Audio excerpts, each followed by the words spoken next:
Hello, my name is Tony, and this is the opening screen of Dwarf Fortress, a game that I've always wanted to get into, but I've always been intimidated by the incredibly obtuse interface and complexity of this game, but I've always felt that I was missing out on something for not understanding how to play it.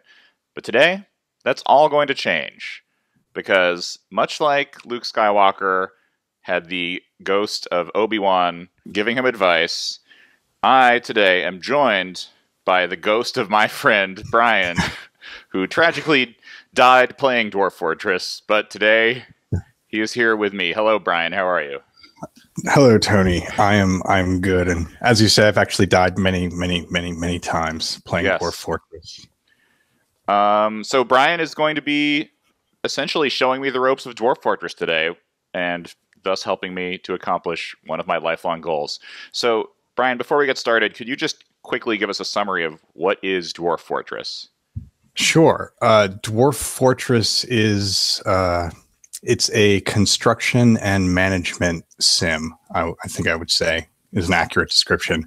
The most common mode, there are several modes available. The most common mode to play is Fortress mode, in which you are tasked with taking a band of 7 dwarven pilgrims, settlers, and striking out into a frequently hostile and unforgiving world to found your own mighty dwarf fortress, in which you frequently encounter death, disease, madness, hostile creatures, and all kinds of unfortunate setbacks. That's great. It sounds sort of like a simulation of my own life.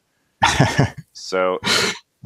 it can be. Last night I was trying to make quinoa flour, which is has some overlap into my own life. That sounds like the LA expansion of Dwarf Fortress.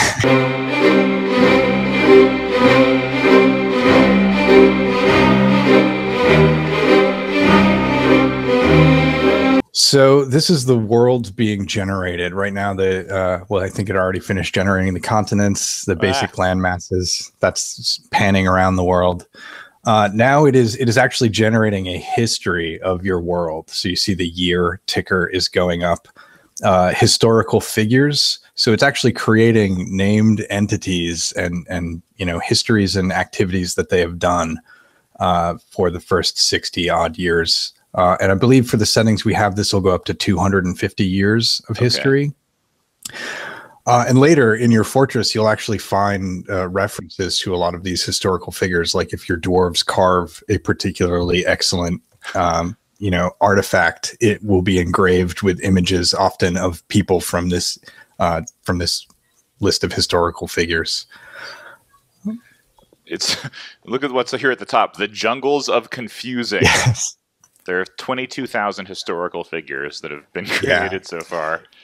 Yeah, the length of history that you choose and the size of the world have a pretty significant impact on how long it takes the world to generate. So generating a very ancient, very large world can take quite a while. Yeah, we're only on year 120, and you're saying we're going to go to year 250. Yeah. This might take a while. I can tell you a little bit about what we're seeing on the world map in general. On the upper right there, those sort of golden swirly tiles, that represents some kind of sand or loam. The commas and single quote marks generally represent more sparsely vegetated regions. I think those are going to be badlands or maybe desert. You can see there are little images that look like dwarves. Those represent existing settlements or fortresses. I see some little pink scrolls. What are those? I'm not sure what they represent on this scale of the map. Those usually represent bolts of cloth and sometimes plants.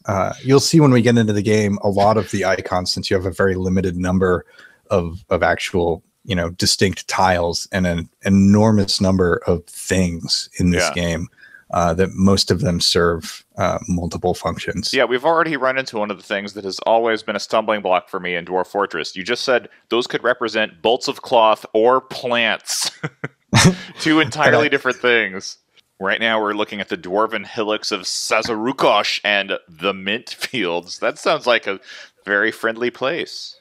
Yeah, and I believe there's a fake dwarf language here, and I'm not positive, but I think Sazarukosh means the mint fields. You'll see it when we get Brian, dwarves. do you speak Dwarven? I don't, and I'm assuming that Sazarukosh is just being translated here as the mint fields. Right, you're quote assuming it. Yes. I think you actually know it. Don't out me, Tony. I've been trying to keep my dwarven nerdery under wraps. Well, you've chosen a great way to do it by making a video about it. Okay, we're only 10 years away from when we can begin.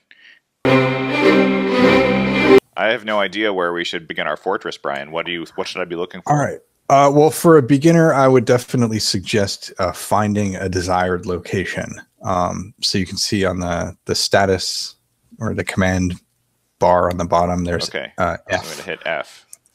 Yeah, and this will... Nothing happened. Let me do it again. Caps lock was on. Yeah. There we go. Yes, this game is fully case sensitive. So great. All the best games are. Yeah, so this looks pretty good. I would probably leave the river in the middle like that, just because that seems like a nice shape for our map. Great. So you have the lowest point kind of going diagonally through the map. Mm-hmm. That gives you elevation on all sides from the center in which to build. Cool. So Brian, if I'm interpreting what you're saying correctly, I believe what you're saying is this is a perfect location for our dwarf fortress. I think I would hesitate to use the word perfect. I'm pretty sure what you said is there's no chance that we'll die if we build here. No. And I actually like the fact that it's untamed wilds, because I happen to think that getting attacked by, stark raving elephants is fun. And if anybody's going to tame these wilds, I think it's us. Exactly. So how do I start? So lowercase e for embark. All right, here we go. We are about to embark on the adventure of a lifetime. How long will that lifetime be? We'll find out. Hey, be sure to subscribe so you don't miss the next episode of Dwarf Fortress, Brian Teaches Tony. And click on this video about strippers.